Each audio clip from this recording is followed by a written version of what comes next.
Tes tes.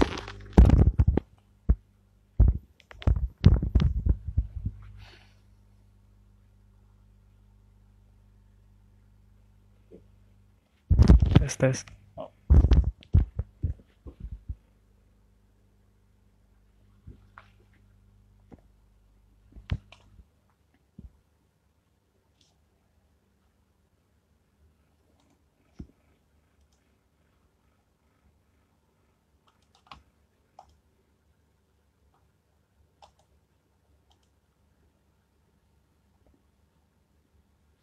Oke, di sini Mbak Andi sudah bergabung.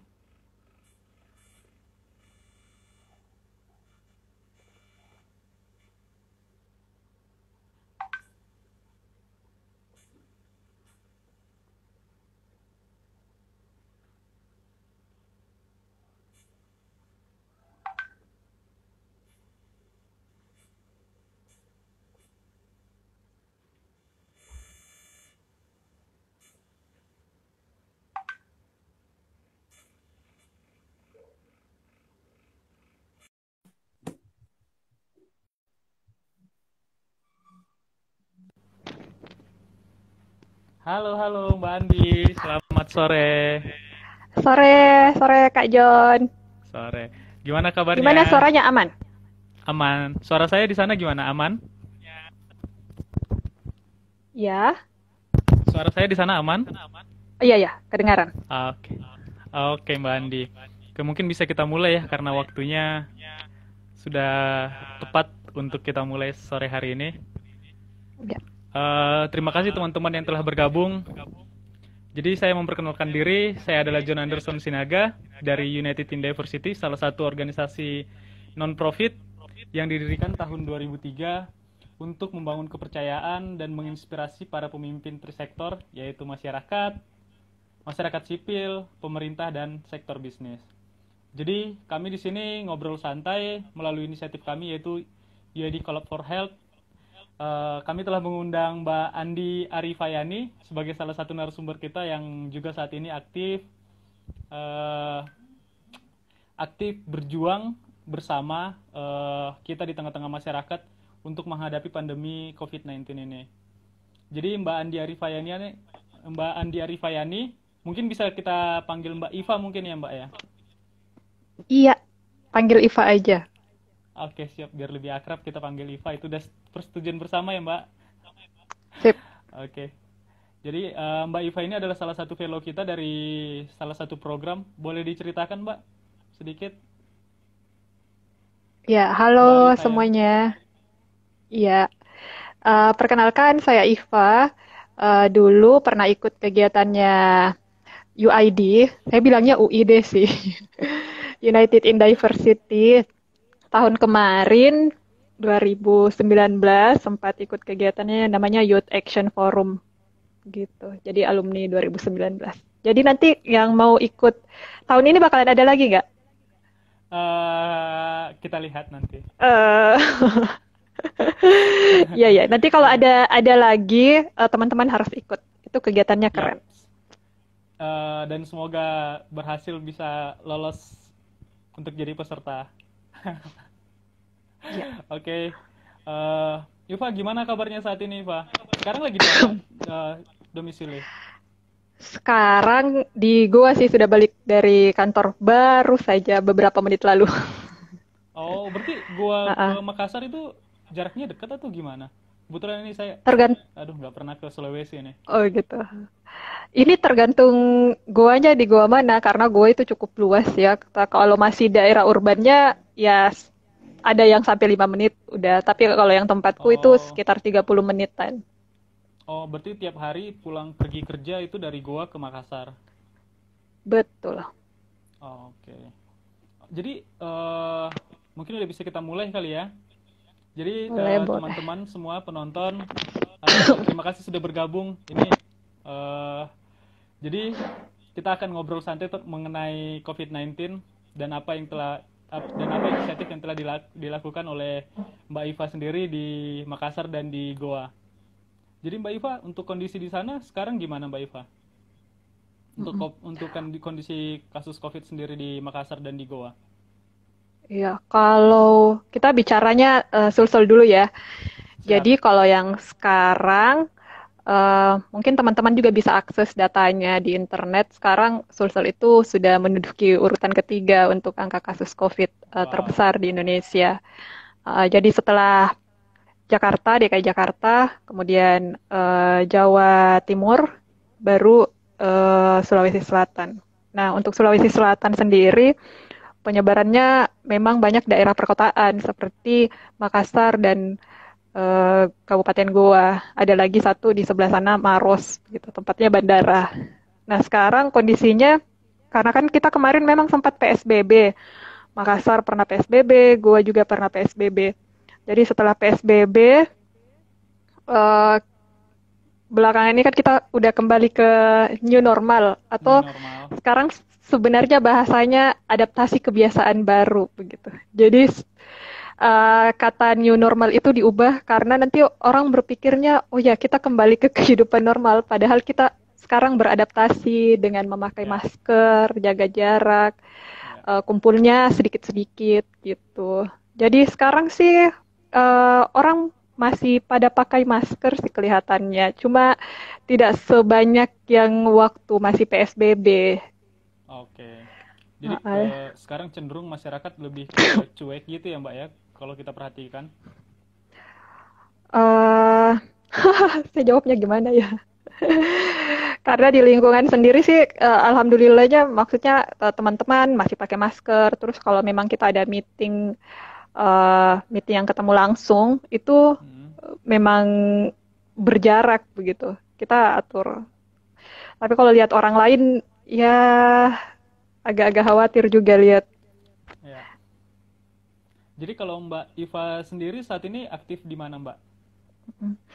Ya, jadi sekarang saya jadi staf di Yayasan Lemina, juga relawan. Jadi kalau teman-teman mau lebih tahu bisa lihat di Instagramnya Lemina, juga ada Sobat Lemina, ada websitenya www.lemina.org. Jadi Lemina itu lembaga mitra ibu dan anak.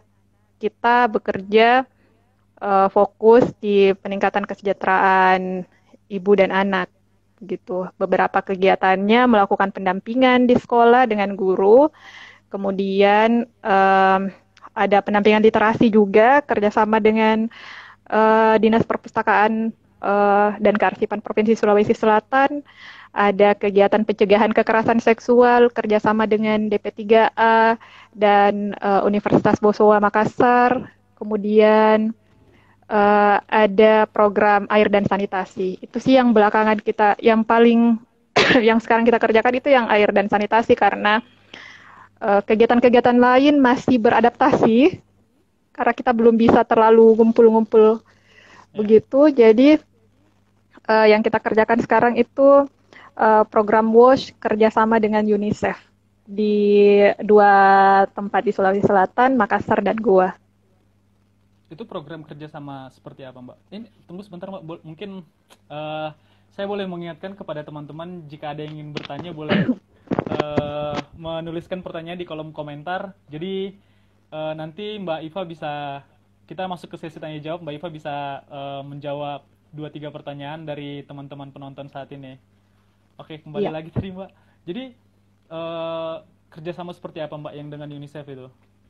Oke, kalau yang sekarang kita kerjakan memang uh, kita sama-sama tahu kalau sebenarnya coronavirus itu nyebarnya seperti apa, cara mencegahnya bagaimana, dan yang paling utama itu kan sebenarnya mencuci tangan, Ya. menjaga higienitas begitu kan. Terus uh, itu sebenarnya program yang sudah lama sekali dijalankan oleh Lemina. Sebelumnya kita kerjasama dengan UNICEF itu tahun 2015, air dan sanitasi di beberapa kabupaten di Sulawesi Selatan. Terus pas pandemi COVID ini, UNICEF mengerjakan program baru tapi di bawah humanitarian aid gitu. Jadinya program respon Hmm. cepat emang. Tapi intervensinya masih sama, air dan sanitasi. Jadinya kita bekerja sama-sama UNICEF menyalurkan sarana CTPS yang bentuknya, kalau mungkin teman-teman lihat yang di pinggir jalan yang bentuknya pakai kerangka besi dan ada tandon air begitu, Hmm. yang gampang dipindah-pindah itu. Nah, itu bentuknya seperti Oh, itu.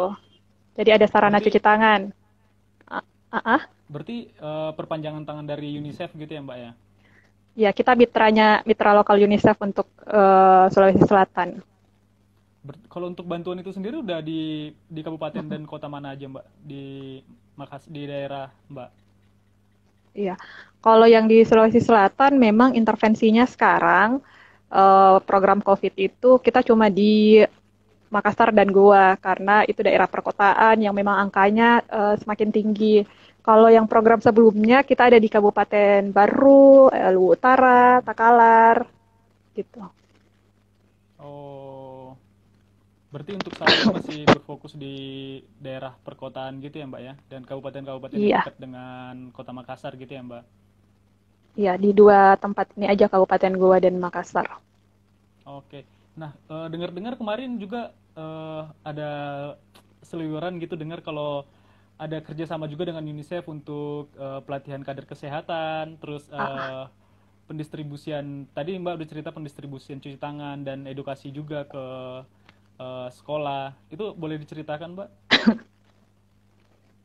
iya, jadi karena bantuannya ini tidak hanya diberikan berupa bantuan fisik saja, yang tadi Mm-mm. saya sebutkan ada sarana CTPS, terus ada sprayer juga. Nah, kita juga memberikan pendampingan secara kapasitas kepada pemerintah, baik kader-kader kesehatan. Saat ini kita melaksanakan beberapa kali pertemuan online, membahas soal sanitasi dan air juga. Kemudian beberapa waktu yang akan datang kita akan melaksanakan pelatihan kader kesehatan yang ada di kelurahan-kelurahan. Nanti kader-kader kesehatan ini yang dilatih jumlahnya totalnya nanti ada sekitar 321 kader di dua tempat Hmm. ini. Nanti kita latih, kemudian mereka yang akan langsung mengedukasi langsung ke rumah-rumah warga gitu. Itu kadernya dari tingkat sekolah atau masyarakat sipil biasa atau gimana, Mbak? Itu memang kader kesehatan kan, kalau teman-teman yang bergerak di bidang kesehatan mungkin tahu ya, Hmm. kalau di masyarakat itu ada memang yang namanya kader kesehatan. Mereka biasanya kerjanya di posyandu. Oh, berarti Uh, memang udah uh, aktif di bidang kesehatan gitu ya, Mbak? iya, jadi Dan mereka mereka sudah yang punya, uh, uh, dan mereka yang dibekali lebih dalam lagi untuk penanganan mm-mm, COVID ini dan penyaluran bantuan ini juga ya, Mbak, gitu ya? betul. Jadi pengetahuan mereka sudah ada sebenarnya soal Hmm. kesehatan karena mereka yang membantu di posyandu. Tapi nanti kita tambahkan lagi edukasi mengenai COVID gitu. Oh, gitu. Jadi boleh cerita sedikit nggak, Mbak? Kenapa sih Mbak bisa bergabung di yayasan seperti ini? Terus apa sih yang membuat Mbak, aduh aku pengen, kan biasanya kalau kita bicara anak muda ya pasti aku pengen kerja di perusahaan multinasional nih, aku pengen kejar karir, aku pengen kejar A, kejar B gitu.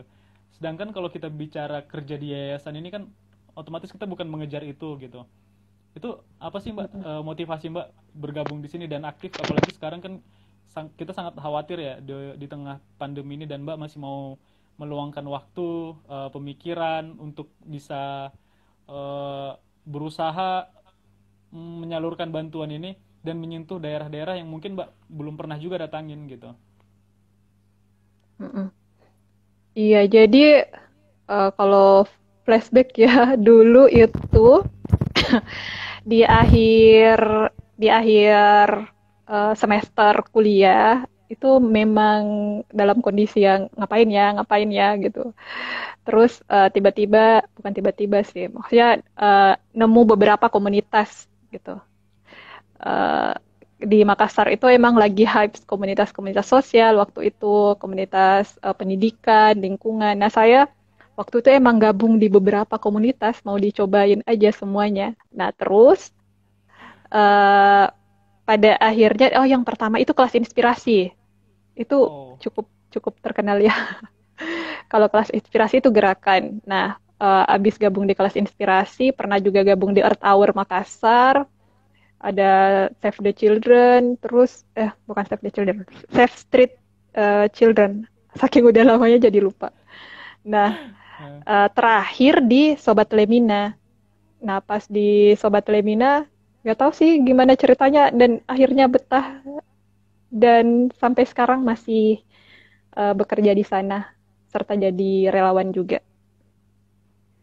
Oke. gitu. Jadi awalnya dari ikut organisasi-organisasi di akhir semester gitu ya Mbak. Akhirnya Mm-mm. awalnya pengen ngusap-ngusap dikit nih, akhirnya kecebur gitu ya. Dan Betul, akhirnya betul, betul. jadi awalnya Uh-uh. pengen cuci muka, aduh ini pengen main-main dikit ah. Terus kecebur Uh-uh. lama-lama jadi betah, jadi ketagihan akhirnya aktif di sini gitu ya Mbak ya.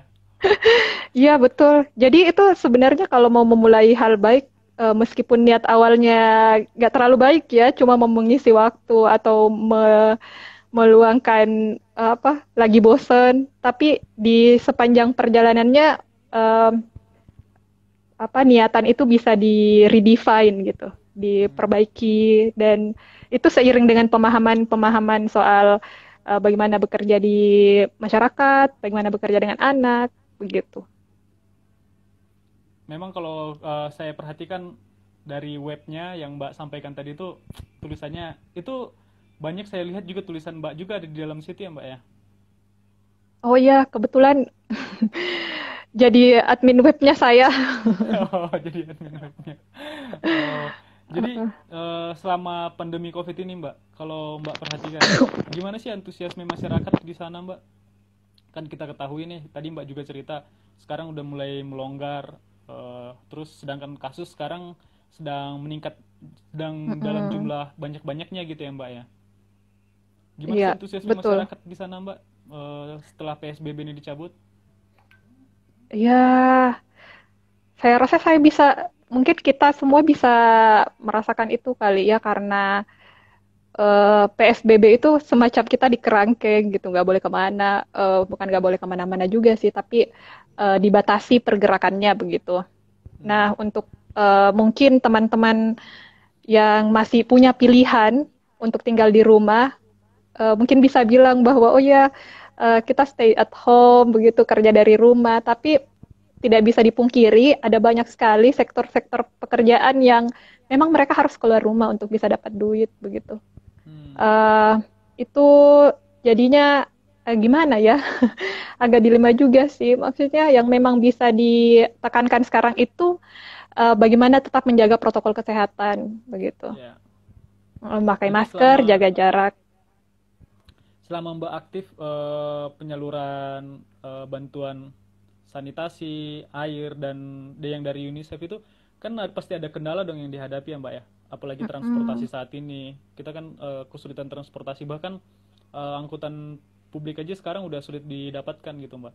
Itu gimana biar bisa, apakah ada kendala gitu Mbak selama penyaluran itu? Mm-mm. Oh iya, tadi lupa perkenalkan diri ya soal posisiku di program. Oh iya boleh.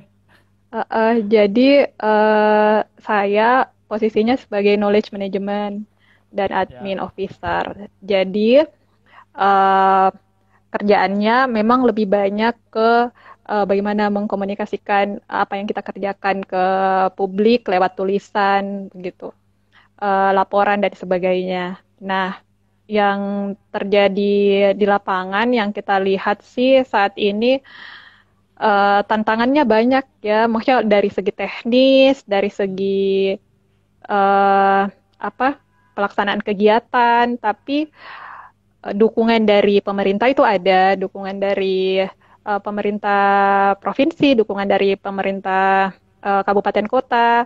Alhamdulillah mereka semua mendukung dengan baik. Tentu saja yang harus jadi perhatian utama, apalagi dengan bantuan, maksudnya ada bantuan seperti itu, bagaimana supaya Hmm. itu bisa tepat sasaran, Hmm. kemudian penerima manfaat bisa betul-betul memanfaatkannya dengan maksimal gitu. Hmm. Kalau kendalanya apa Mbak yang pernah dihadapi Mbak? Mm-mm. Boleh Kendala cerita nggak? lain sih kemarin saya sempat ke pulau. Makassar itu ada Hmm. pulau-pulaunya juga kan. Jadi kalau di Makassar itu kayaknya ada sekitar 12 pulau dan 10 pulau itu yang berpenghuni. Nah, Oke. saat sampai di salah satu pulau ini, kita eh, saya dan beberapa teman kan datang untuk monitoring bantuan kita kan. Hmm. Terus kita dilihat-liatin sama warga gitu karena kan kita pakai masker, Ya. terus orang baru, terus warganya kayaknya hampir nggak ada yang pakai masker Wow. gitu.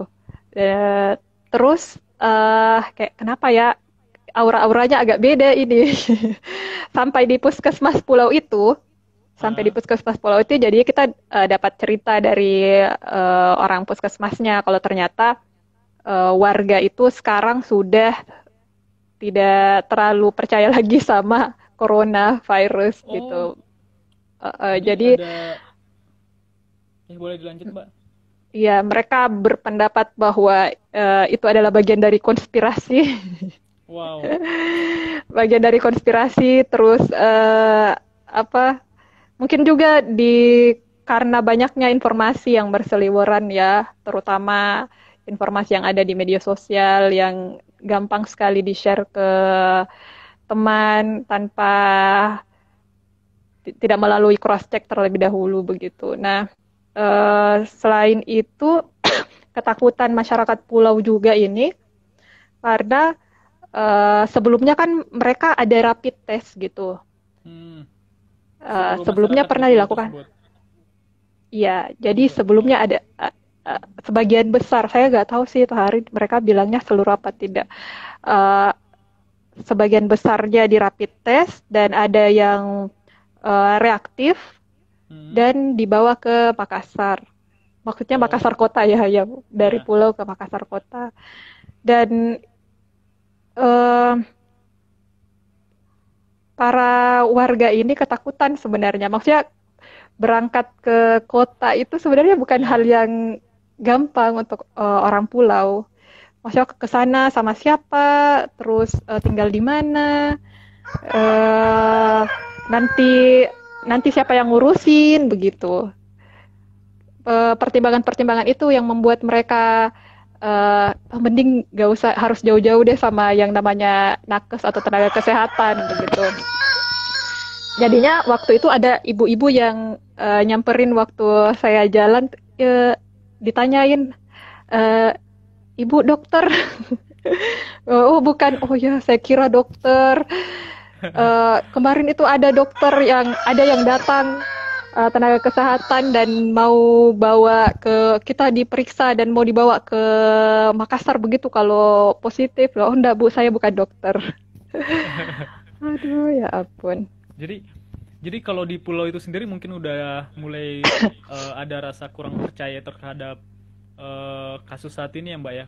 Dan itu mungkin Iya. bukan kita dan itu mungkin bukan dialami di Makassar saja.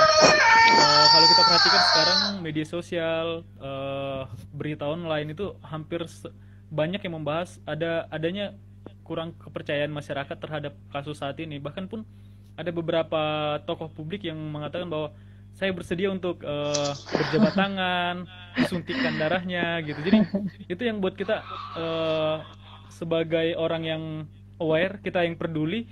Jadi ada sedikit rasa kesal gitu ya Mbak ya. Dan itu juga yang dialami juga oleh orang-orang di daerah gitu. Jadi Mbak, bantuan itu komunikasinya seperti apa Mbak? Apakah Mbak dari timnya sendiri, dengan tim Mbak sendiri itu langsung datang ke lokasi langsung memberikan bantuan atau komunikasinya seperti apa Mbak?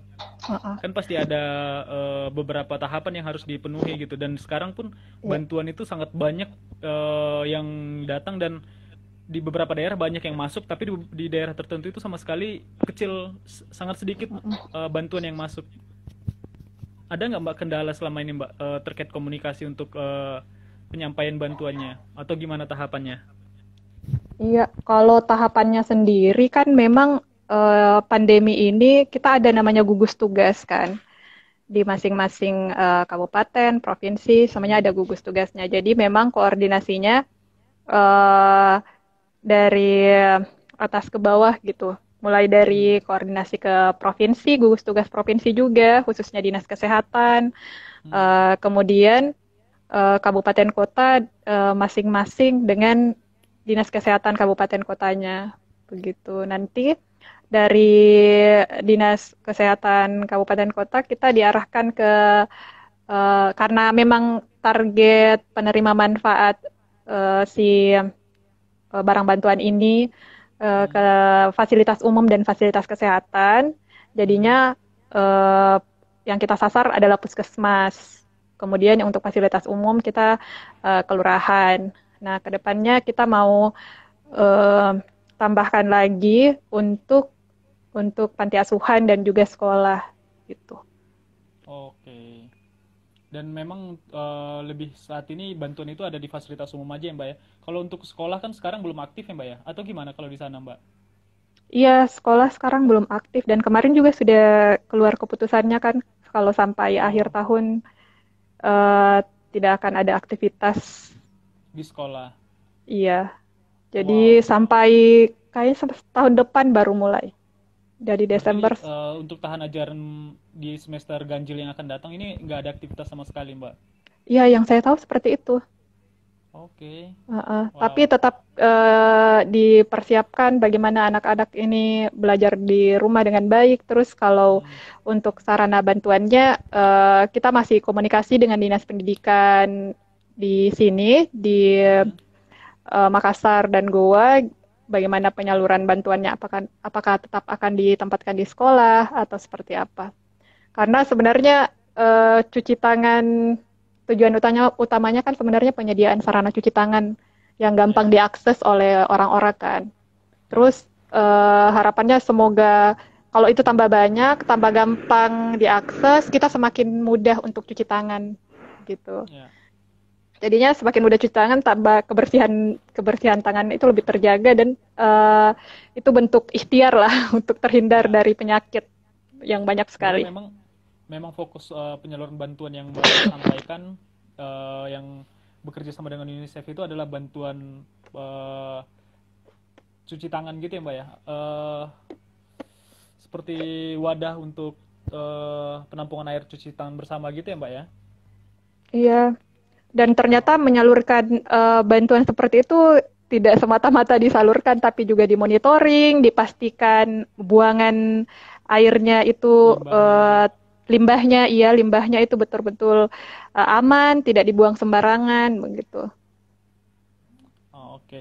Nah, Mbak, ini kita udah masuk beberapa pertanyaan, Mbak. Ini ada 3 pertanyaan. Dari pertanyaan Mm-mm. yang pertama itu mungkin Mbak pasti kenal orangnya. Dia juga salah satu calon Siapa? dokter yang saat ini juga aktif sebagai garda terdepan kita di masa pandemi ini, yaitu Mbak Melati Ariana. Mbak, Ah, ya, ya, ya. nah, Melati Ariana itu adalah salah satu heroes kita juga di nutrisi garda terdepan yang bergerak di seluruh Indonesia. Ada pertanyaan gini Mbak, bagaimana saya pengen tahu dong gimana sih pemahaman masyarakat di sana terkait COVID-19 di Makassar dan di Goa. Mm-mm. Halo Mbak Melati, saya nonton live-nya juga loh. Oh iya, Bukan live-nya sih, IGTV-nya. oke. Seru-seru. Salam kenal Mbak Melati. Oh bukan Berarti satu kakak, angkatan ya? bukan. Oh, oh iya Melati Kayaknya Mbak Melati itu angkatan 2018. 2008. Ya betul 2018. Iya, saya Oke, 2019. oke. Jadi tadi pertanyaannya gimana? Sampai Gimana sih lupa. pemahaman masyarakat di Pemahaman. Goa dan Makassar terkait COVID-19 saat ini? Hmm. Ini pemahaman gimana ya? Karena kalau dari segi pemahaman sebenarnya sulit ukurannya apa gitu, pemahaman Ya, apanya gitu. Apa yang jadi standar pemahamannya eh, kalau dilihat dari perilaku biasanya pemahaman itu kan tercermin dari perilaku. Kadang pun ya, kalau sudah paham belum tentu dilakukan gitu.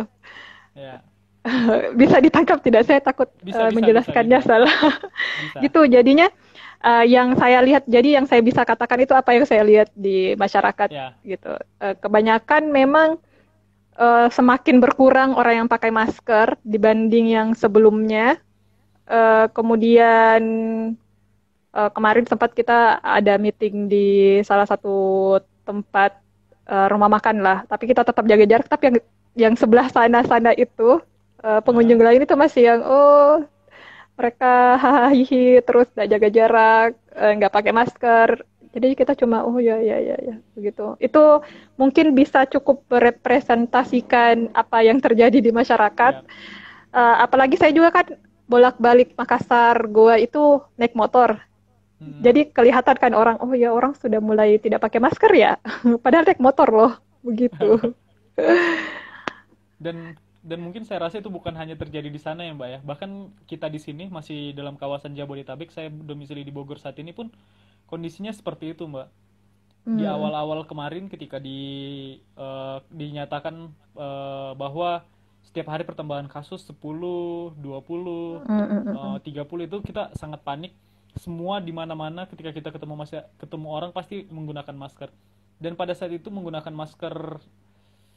masker bedah masih belum marak Iya. tuh yang sekarang ini masker kain scuba atau lain-lainnya belum belum terkenal tuh, belum ada. Kita masih fokus gimana caranya biar bisa dapat merek Sensi kalau nggak salah sih itu. Jadi memang itu sih yang kita khawatirkan juga di masyarakat saat ini. Kepedulian mereka berkurang, terus rasa khawatirnya berkurang, akhirnya jadi membahayakan dirinya dan pasti juga membahayakan kita selaku pengguna masker juga gitu. Dan memang itu sih yang sulit diberikan edukasi gitu ya Mbak ya. Mm-mm. Kalau saya Kalau sih untuk menyebutnya tantangan ya, ya masih optimis. Kita harus selalu optimis dan ya jangan lupa kalau kita itu jadi pembawa pesan untuk orang-orang di sekitar kita. Paling tidak di lingkungan paling terkecil kita lah, di tempat kerja atau mungkin di ya. keluarga gitu. Oke deh Mbak. Ini ada pertanyaan kedua Mbak. Ya. Dari Teresia Karo, Mbak Iva, kalau masyarakat lebih percaya hoax, kalau masyarakat lebih percaya hoax bahwa COVID-19 ini tidak berbahaya, apa ada intervensi dari gugus tugas Sulsel sendiri untuk menyampaikan kebijakan seperti wajib menggunakan masker dan ada penilangan jika tidak menggunakan di jalanan umum? Mm-mm. Bisa diceritakan Mbak? Apakah ada? Iya. Kalau yang tadi Kak John bilang penilangan itu dulu waktu masih PSBB sih. Maksudnya kita Hmm, sempat apalagi kalau saya kan tinggal di Goa, jadinya melalui perbatasan untuk bisa sampai ke Makassar. Nah, di perbatasan itu kita kayak dicek, oh ya pakai masker lewat gitu. Ada malah yang hmm, sampai ngukur suhu tubuh, pakai sprayer disinfektan hmm. gitu. Nah, kalau yang intervensi tadi pertanyaannya Mbak siapa ya? Teresia Karo? Ya, Mbak Teresia Ya. soal bagaimana masyarakat intervensinya gugus tugas untuk memberikan pemahaman lebih ke masyarakat terkait hoax itu sebenarnya sudah ada.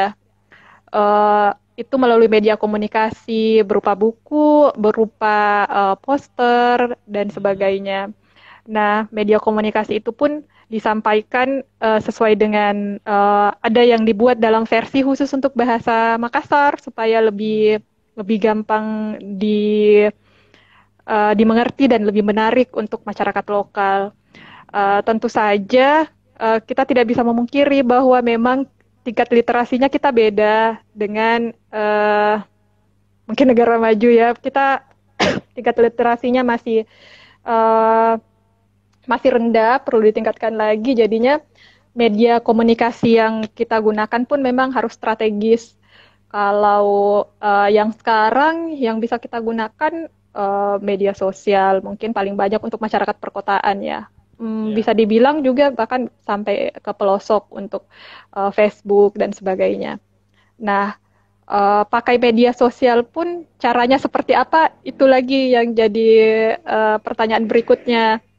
Apakah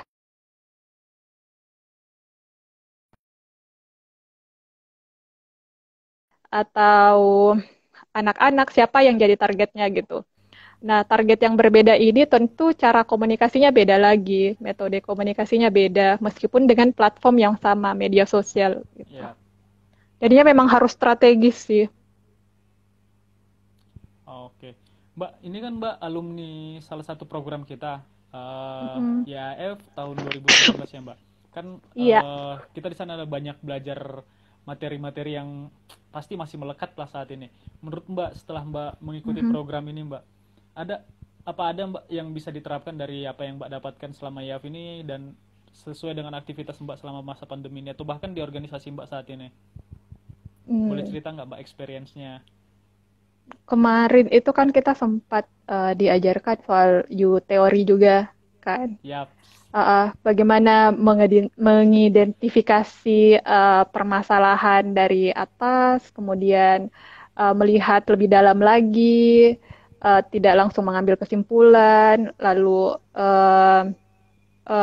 di akhirnya kita bisa melihat supaya bisa melihat permasalahan itu lebih jelas lagi. Nah, itu salah satu hal baru yang saya dapatkan. Kemudian mungkin yang paling berkesan juga sih soal mindfulness itu. Wow. Sesi-sesi mindfulness sama Ibu Dewi. Wow. Dan itu masih diterapkan sampai sekarang. Masih masih diterapkan sedikit-sedikit sih, kadang lupa. Dan gimana sih manfaatnya Mbak? Menurut Mbak Uh-uh. setelah menggunakan itu ada nggak Mbak yang berhubungan dengan aktivitas Mbak saat ini dari hasil apa yang Mbak dapatkan selama program IAF kemarin? Mm-mm. Kalau yang yang untuk mindfulness sendiri sih menurutku itu harus dipelajari oleh semua orang sih. Maksudnya apalagi kondisi kemarin COVID, Ya, COVID dan banyak sekali ketidakpastian yang kita hadapi. Maksudnya memang kita menghadapi banyak ketidakpastian, tapi dengan adanya COVID ini jadi tambah tambah mengkhawatirkan begitu. ya, Jadinya lewat metode-metode mindfulness ini yang dulu kupikir apa sih ngapain sih ngapain sih ini gitu? uh, uh, Disuruh tutup ngapain mata sih terus tarik nafas gitu. Ngapain sih sebenarnya uh, gitu? uh, Terus ya dan maksudnya itu tidak harus dilakukan dengan cara yang betul-betul duduk bertutup mata dan sebagainya. Itu juga kan sebenarnya kemarin sempat disampaikan bahwa untuk yang muslim bisa menerapkan itu saat sholat, yang seperti yang ya, disampaikan sama Kang Yoto waktu itu, yang betul-betul present saat sholat, itu untuk yang muslim. Eh, Menurut saya itu sangat berguna sih. Maksudnya punya ya, waktu pause sedikit sebentar dari aktivitas yang betul-betul kadang menguras pikiran, energi, untuk teman-teman yang working from home meskipun katanya working from home tapi Zoom-nya seharian itu juga luar biasa kan. Bagaimana pikiran kita itu terus jalan. ya. Mm-mm. Wow. Memang sih kalau kita berkaca saat ini hal-hal itu yang harus memang mereka masyarakat-masyarakat yang saat ini kurang percaya terkait COVID, sebenarnya mereka harus lebih banyak mindfulness dan mereka harus lebih banyak belajar tentang dan mereka harus daftar di UID ya Mbak ya, biar bisa lebih positive thinking ya. Iya. Oke, Iva sendiri Mbak, Iva ada nggak yang pengen Iva ceritakan yang lain? Oh ini kebetulan ada satu pertanyaan nih dari Indra pasti ini pasti eh, Iva pasti kenal nih salah satu Siapa? Ibu Indira pasti. Ibu Oh, Indira. Ibu Indira. Oh, halo, Ya. Bu. Ini ada pertanyaan. Apa yang menjadi inspirasi Iva dalam melakukan inisiatif yang bermanfaat untuk banyak orang pada saat pandemi ini? Mm-mm. Apa yang Jadi, menginspirasi Iva saat ini? Ketika memulai untuk melakukan inisiatif selama pandemi ini. eh kalau sebenarnya sih inisiatif itu boleh dibilang eh, di Lemina sendiri kita memang sebelum dapat program dari UNICEF melaksanakan beberapa program lain. Kemudian oleh UNICEF kita dipercaya menjadi partner dan dengan menyalurkan bantuan dan melaksanakan berbagai kegiatan jadinya yang menginspirasi untuk tetap bekerja meskipun pandemi ya karena harus kerja itu dia begitu. Maksudnya bukan hal yang sangat menginspirasi bagaimana ya. Uh, ya Tapi saya karena harus memang bidang mengakui bahwa itu kerjanya memang hampir harus pilihan kerja, tapi Ya, di situ ada pilihan mau kerja apa tidak, dan ya, kita memilih untuk tetap bekerja karena kita tahu bahwa apa yang kita kerjakan ini bakalan punya impact begitu ke masyarakat. ya, Kita tahu bahwa dengan memfasilitasi masyarakat mempunyai sarana CTPS yang bagus, yang aksesibel, itu bisa mengurangi kemungkinan terkena COVID seperti itu. Jadi yang menginspirasi untuk terus melakukan kegiatan-kegiatan itu punya visi ke depan begitu, kita punya gambaran bahwa apa yang kita lakukan itu worth gitu. ya. Itu Oke. sih Bu, maaf kalau tidak terlalu menginspirasi. Bukan, sebenarnya sih bukan tidak terlalu menginspirasi, tapi dengan apa yang Iva lakukan saat ini itu sudah sangat menginspirasi buat kami. Di mana sebenarnya banyak masyarakat kita yang dia memiliki kesempatan untuk aktif memerangi pandemi saat ini, tapi dia nggak mau dan dia tidak mau mengambil bagian di dalam itu.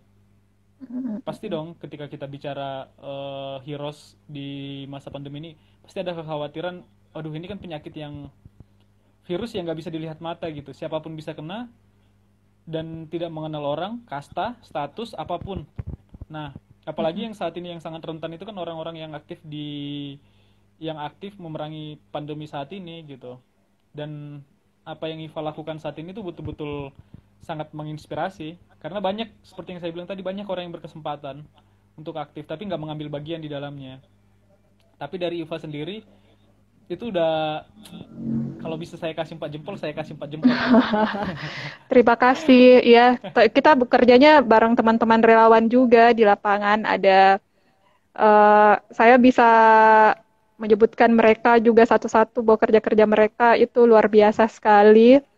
Eh, Mungkin boleh dikatakan bahwa kita yang kerja langsung di lapangan itu sebenarnya bisa dikatakan privilege juga, karena maksudnya untuk saya pribadi saya bisa keluar dengan nyaman karena tidak khawatir, karena di rumah itu tidak ada orang tua kan.